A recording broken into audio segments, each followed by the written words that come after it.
The administration continues to be quite concerned about the fact that the United States Senate has refused to take up and pass the common sense bipartisan compromise that was crafted in the House of Representatives.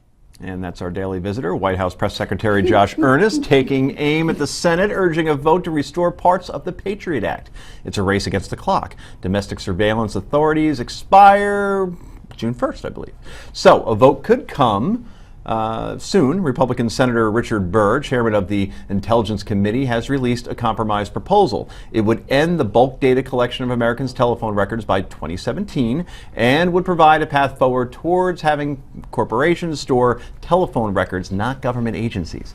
The House has approved a similar measure called the Freedom Act, which ends the data collection and replaces it with a more targeted program. Earlier this week, 2016 Republican Rand Paul did a mini filibuster in his attempt to block discussion on renewing the Patriot Act. Are Republicans going to be able to get their act together on what to do about the Patriot Act? Heather Hansen. Well, sooner or later they're going to have to. I don't think that they're going to allow it to just lapse. I think that too many people have too many real safety concerns. You know, Loretta Lynch came out today and said that we would be less safe if they just continue to let it lapse. So I think that they might just kick it down the aisle a little bit, as they're wont to do whenever these issues come up. You know, you've got Chris Christie saying you can't enjoy your privacy and your freedom in a coffin, and then you've got Mike Lee calling that political pornography. I mean, the fights amongst Republicans on this issue are very interesting because I can see both sides. I can see the need for privacy. I personally think the Freedom Act is a good compromise, but I think that the Senate's probably not going to agree. Yeah, what do you think is going to happen here? I think it's going to be kicked down the road for like 2 weeks like they do with everything else to buy time. Well, let me first say, it tugs at my heart. It hurts me when I see Republicans fighting with one another. This makes me sad. Makes me sad. It's a healthy never happens on the Democratic Never side. happens on the Democratic side. Look, Look, I quite honestly, I don't know what the difference is between the phone company having it and the government having it. But I'll tell you what I do find fascinating. When we have these weeks where we're going down to the wire on debt extensions, it's a soap opera, man. Yeah. People are freaking out, right?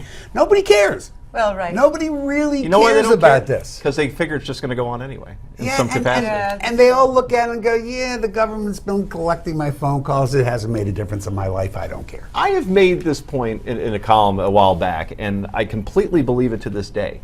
Americans don't really care about this topic as much as politicians do because they put their lives out there completely anyway. It's all on the Facebook, the Twitter. They're constantly sharing their I thoughts. think you're absolutely right. Right? And you listen to my phone conversations? Nobody's having phone conversations. We are now conditioned to not care about privacy. Exactly. Exactly We expect it almost because we put everything out there anyway. And again, no one below the age of 30 even has a freaking phone call. That's right. They're all texting. Right. I've always told that to my kids. Anything that you put out there, don't think that's out there forever.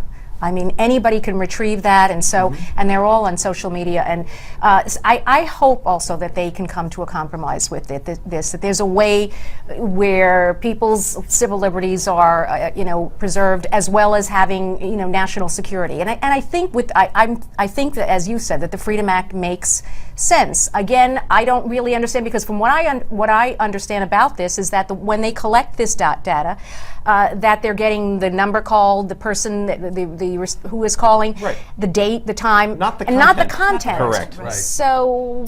And it's not been shown to lead to any arrests. I mean, that's a big argument against it. But I just want to go back to the point that no one cares. There is a vocal minority that does care. I mean, they think Edward Snowden is a hero, and they feel as though, it's the Rand Paul lovers who really feel like the government should not be in my business. And those people have a little less very small but they're minority. vocal. They're Because vocal. I suspect if you asked most Americans, they'd go, Edward who? Oh, I don't know about that. I This think might be Edward an idea Snowden- for another package around New York. I Our would- next Edward blog. Snowden. Yeah. And while Congress struggles to figure out what to do with the Patriot Act, a new Pew poll finds voters are underwhelmed by the new Republican-controlled Congress. What a shock. Just, get this, 4% say the new Congress has accomplished more than what they expected in the first 100 days. That's 4 in 100 people. 53% say lawmakers met their expectations, and about 1 in 3 say the new Congress has accomplished less than what they expected. It's a confusing poll. The same poll finds Republicans want their party to be confrontational with President Obama. 3 out of 4 want their party to take on the president more often. What do these poll numbers mean for Republicans? Let's ask the non-Republican at the table. I love the first and the third one, because what did they expect was going to Well, happen? that's a good And I'd like to meet one of the 4% who it's exceeded their expectations, but they really had low expectations. I mean, that's just those are great numbers. But the one that cracks me up the most is we want the Republicans to be more confrontational with the president. I honestly want to know how that's possible.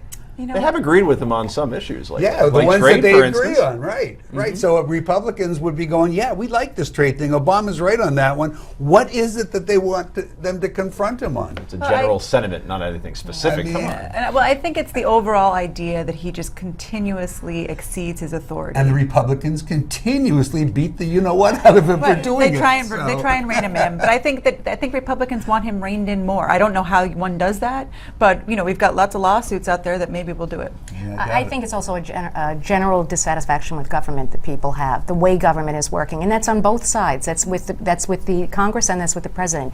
That they want to see them working together. You know what's amazing?